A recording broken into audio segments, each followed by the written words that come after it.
Hey everyone, and welcome to our deep dive, all about the power of storytelling. Yeah, and we're not just talking about the made-up kind, like this is about how stories literally shape the way we see the world. Exactly. I mean, think about how a good book or movie can, stay with you long after you've finished it. And we've got a ton of fascinating sources to dig into today. Oh yeah, we've got interviews with authors and researchers, even a TED Talk or two, all about this. I'm really excited to see what we can learn. One thing I'm curious about is this whole idea that stories can be more persuasive than just, straight up facts. Right. I mean, think about it. Have you ever changed your mind about something after hearing a really powerful personal story? Oh, totally. Way more than just reading some statistic or something. Exactly. And there's actually science behind this. When Right. we hear a good story, our brains release all these hormones like cortisol and oxytocin. Really? So it's like a chemical reaction. Yeah, it makes us feel more engaged, more connected to the person telling the story. So it's like stories kind of bypass our logical brain and go straight for the feels. You got it. One expert, David J.P. Phillips, calls this the primal brain. It's the part of us that responds to emotion and vivid imagery, not just cold, hard data. That makes so much sense. Who remembers a boring chart when you can remember a captivating story? Yeah. 100%. And you know what's cool? These stories don't have to be some huge epic saga to have an impact. Oh, yeah, for sure. Sometimes, just a small personal anecdote can really stick with you. Like one of the sources we have, Andre Gibbs, she's a comedian. She talks about this hilarious story of trying to ask a delivery guy out using flashcards. Flashcards. Okay, now I got to hear this one. I know, right? It's a perfect example of how, even a little story can be super relatable and memorable. But before we go down that rabbit hole, let's get back to, the bigger picture. Right. One author we're looking at, Chimamanda Ngozi Adichie. She has some really insightful things to say about how stories can shape our understanding of the world, especially when it comes to identity. Oh, absolutely. She talks about her own experience of becoming, quote unquote, Black in America. Right. Because she grew up in Nigeria, she didn't really think about her race in the same way. It wasn't until she moved to the U.S. that she started to encounter all these, societal stereotypes associated with Blackness. It's so powerful how the stories we're exposed to can totally shape our sense of self. It's like we're constantly absorbing these narratives, whether we realize it or not, and they become part of our own story, our own identity. Yeah, and that's why it's so important to be aware of the stories we're consuming and to seek out different perspectives. Because if we only hear one side of the story, we're missing out on, a whole world of understanding and empathy. Adichie also talks about the power of stories to change minds and to restore dignity. She sees stories as, both weapons and shields. Right? Yeah, exactly. Yeah. They can be used to perpetuate harmful stereotypes or to challenge them, to tear people down or build them up. Which brings us back to this whole idea of truth-telling, right? Because stories can be so persuasive. It's huge. We have a responsibility to make sure the stories we're telling and the stories we're listening to are based in truth and authenticity. Okay, so we've talked about how stories can change our minds, even affect us physically, but what about this idea that they can, actually make us feel more connected to other people? Right. So there's this research about social surrogates. Social surrogates, what's that? It's basically the idea that we can form real bonds with fictional characters, even though we know they're not real people. Wait, seriously? I can feel connected to a character in a book? Think of it like getting to know someone through letters or online. You learn about their thoughts and feelings and experiences. And you start to care about them. Exactly. And our brains respond to these characters in a similar way to how we respond to real people. So even though we know they're made up, our brains are like, nope, these are our friends now. Pretty much. And it's crazy because this can actually have a positive impact on our well-being. Yeah, studies have shown that reading fiction can help reduce loneliness, boost self-esteem, even improve our mood. Whoa, that's wild. So it's like having a virtual support group right there in the pages of a book. Yeah, it's incredible. It really shows how powerful stories can be for creating empathy and connection. Okay, so before we move on to the next part of our deep dive, I want to hear from you. What's really stuck with you so far about the power of storytelling? I think what's blown my mind is this whole thing about our brains not really knowing the difference between fiction and reality when it comes to stories. What does that mean for things like education? or therapy. Right. Imagine harnessing the power of stories to create these super immersive learning experiences, or using them to help people heal from trauma. That's fascinating to think about. Like, it's almost like virtual reality for the mind. Totally. And there's actually research happening in those areas. Like, some therapists are already using storytelling techniques to help their patients reframe their narratives and develop a more positive self-image. That's amazing. Yeah. It really shows how understanding the science of storytelling can unlock so much potential, both for personal growth and for, like, societal change, too. And speaking of societal change, something that really stood out to me was Hamid Qaeda-Alibai's emphasis on the importance of everyone having a story to tell. Like, he really believes in the power of sharing our stories to inspire others. Oh, yeah, I love that point. He had this really heartwarming anecdote about his friend, Chimamanda Adichie, and her student, Ojoka Johnson.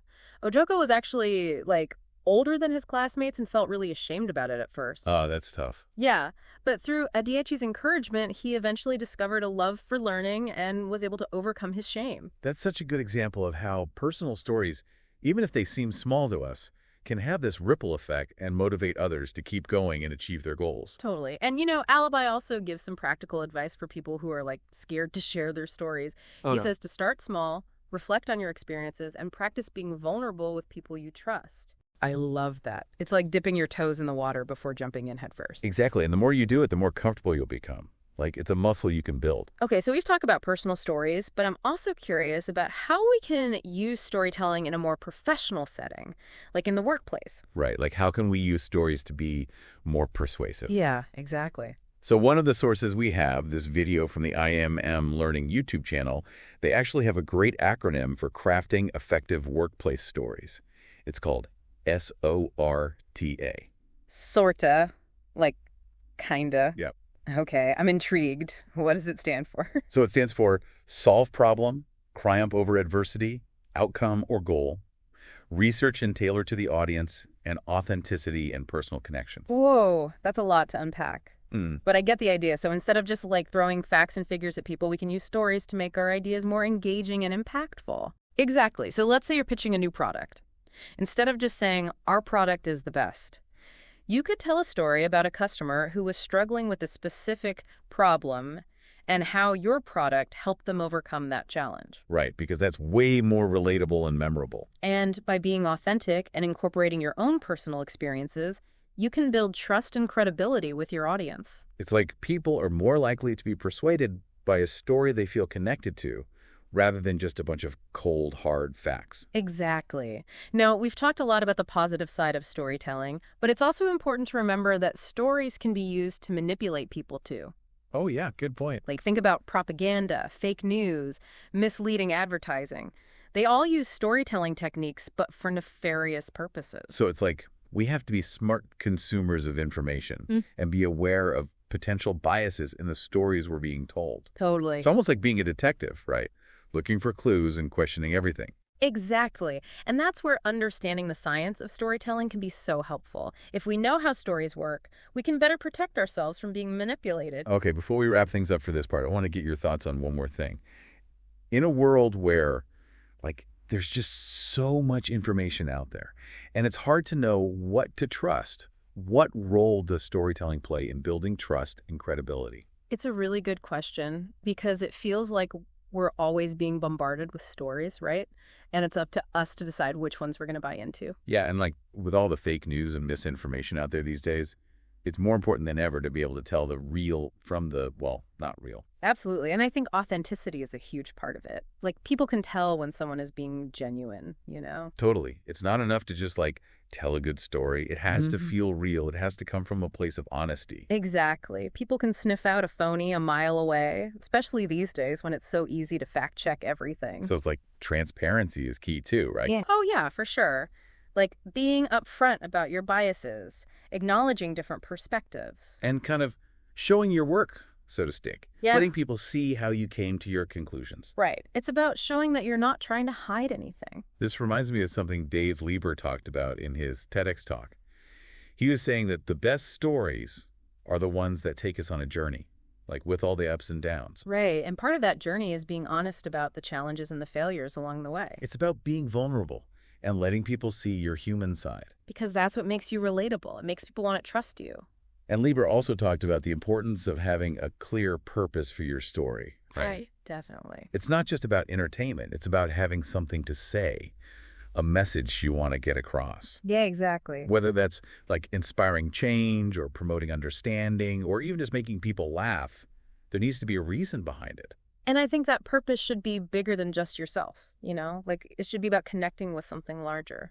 Because at the end of the day, stories have this amazing power to bring people together. That's so true. Like, they allow us to step into someone else's shoes and see the world from their perspective. And that's a really powerful thing, especially in today's world where it feels like everyone is so divided.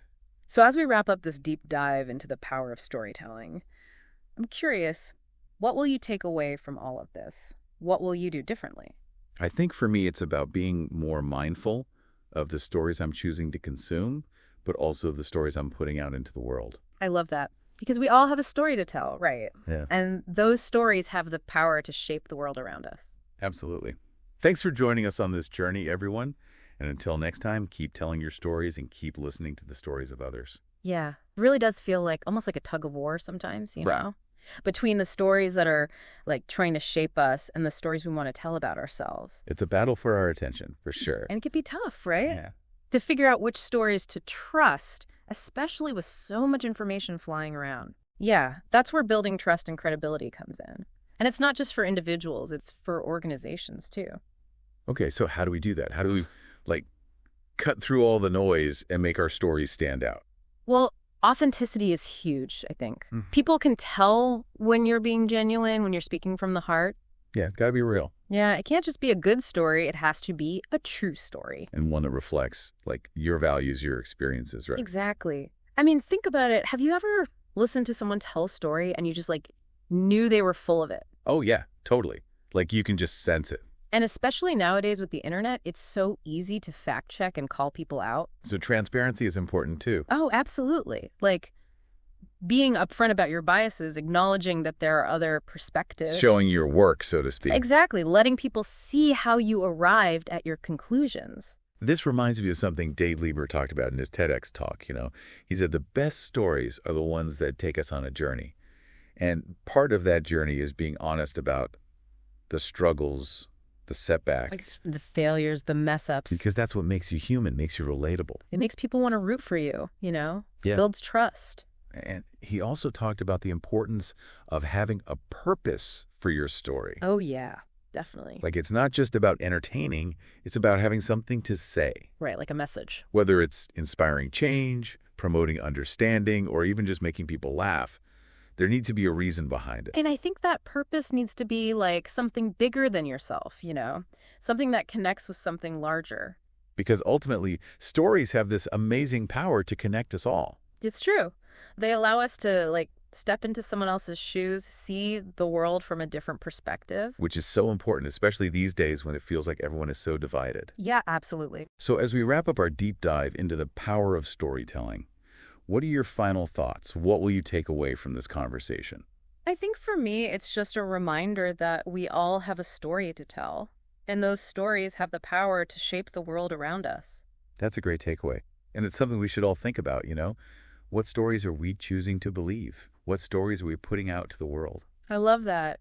Because ultimately, we all have the power to choose the narratives that define our lives. And those narratives can have a ripple effect, They can inspire others, create change, even build bridges between people. And that's a pretty incredible thing to think about. It really is. Thanks for joining us on this journey, everyone. And until next time, keep telling your stories. And keep listening to the stories of others.